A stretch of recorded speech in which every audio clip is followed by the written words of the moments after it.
mantan kader Nasdem asal Bali Niluh Jelante mengunggah cuitan tidak wajar, menyerang secara membabi buta capres Partai Nasdem Anies Baswedan. Bahkan serangan tersebut cenderung menghina secara pribadi. Dalam unggahannya, Niluh menulis beberapa kata yang merangkai nama Anies Baswedan. Niluh pada akun Twitternya mengunggah poster bertuliskan Bapak Anies Baswedan, Bang Anies Baswedan, Beli Anies Baswedan, dan Bro Anies Baswedan. Pada caption poster tersebut, Niluh lalu menuliskan komentar provokatif. Kalau disingkat menjadi apa? Sontak postingan ini mendapatkan tanggapan warganet yang menyerang Niluh. Mending ke psikiater deh bu, mungkin ibu lelah secara mental. Tidak mau dicubit tapi mau nyubit, nggak mau dihina tapi merendahkan orang. Nggak aneh dengan gerombolan kalian. Asli gue lama-lama muak. Kalian benar-benar merusak kehangatan berbangsa dan bernegara. Katanya paling Pancasilais, tapi isi kepalanya adanya cuma menghina. Kalau punya calon lain, puji saja setinggi langit, tapi jangan menghina orang lain. Selalu mengatakan orang lain buruk dan dirinya merasa high class, tapi kelakuan jempolnya kayak gini. Beliau kan adalah juru bicara dari Jokowi, dan saya melihat nasionalisme beliau itu sebagai seorang scholar, sebagai seorang pendidik, sebagai seorang rektor termuda di negeri ini, di Paramadina. Saya melihat beliau adalah pada saat itu saya melihat beliau memiliki potensi dan beliau bersama orang-orang baik ini, gitu kan. Jadi saya sudah berkomunikasi sejak lama sebenarnya dengan Mas Anies, gitu kan. Hingga akhirnya beliau diangkat menjadi menteri, menjaga hubungan baik itu. Nah, jikalau kemudian di tahun 2017 beliau dipilih menjadi salah satu calon gubernur, pada saat itu saya masih tetap baik-baik saja dengan beliau. This is all about competition. Competition itu adalah fair competition. Ada Anies Baswedan, ada juga ada juga Bapak Basuki Cahayapurnama. Di saat yang sama masuk juga AHY. Ini adalah anak-anak bangsa yang akan berkompetisi secara fair, secara kesatria. Ya karena saya juga begini-begini, saya juga mantan atlet gitu lah. Jadi saya kan sistem kompetisi itu seperti apa, bagaimana kita bertanding dengan fair.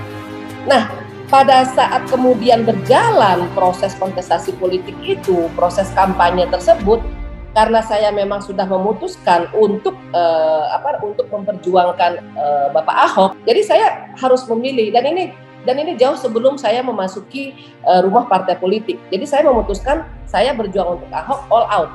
Kami menjadi bagian dari teman Ahok, mendirikan teman Ahok di Kemang.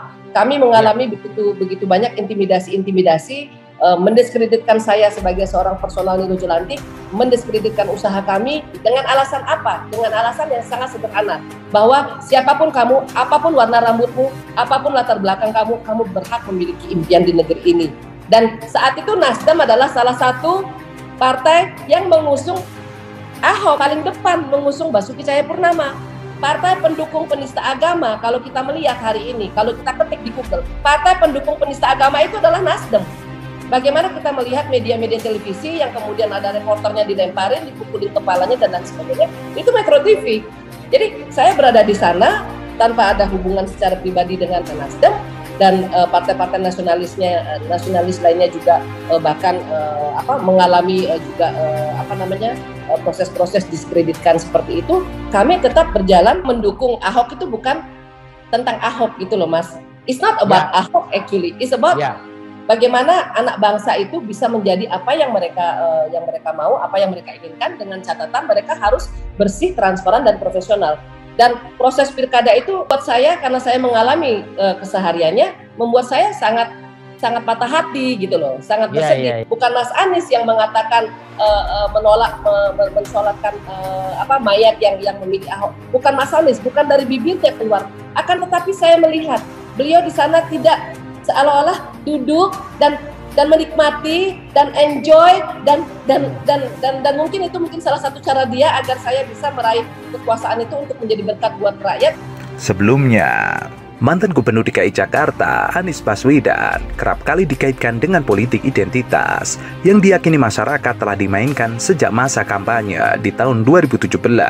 Anies bahkan sering disebut sebagai bapak politik identitas karena erat kaitannya dengan dukungan dari Front Pembela Islam dan Hizbut Tahrir Indonesia. Namun, Isu ini juga selalu ditangkal oleh para pendukung Anies Baswedan dengan berbagai kinerja Anies yang tidak fokus dengan agama atau etnis tertentu. Hal ini dibuktikan melalui sebuah video yang dibagikan oleh akun Bos Purwo yang memperlihatkan ungkapan dari salah satu umat beragama Hindu. Ia mengaku melihat bukti-bukti Anies Baswedan memberikan suatu hal yang baik-baik untuk umat Tamil, khususnya warga Hindu, yaitu telah dibangunkan tempat ibadah di Jakarta.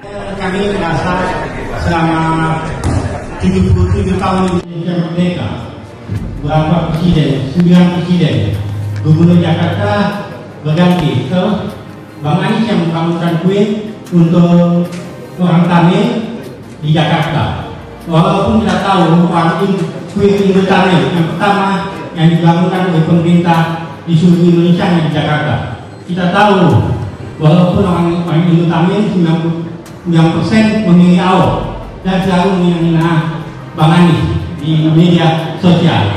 Tapi Bang Anies dengan hati yang besar dan jiwa yang besar membangun itu tidak ada contoh. Oh, nama saya Saiwa, ya. Tidak hanya menyebut hasil kerja Anies dalam membangun tempat ibadah, warga yang tidak diketahui namanya itu membagikan pandangannya. Hal-hal yang semakin sering dianggap orang sebelah, toleran dan intoleran.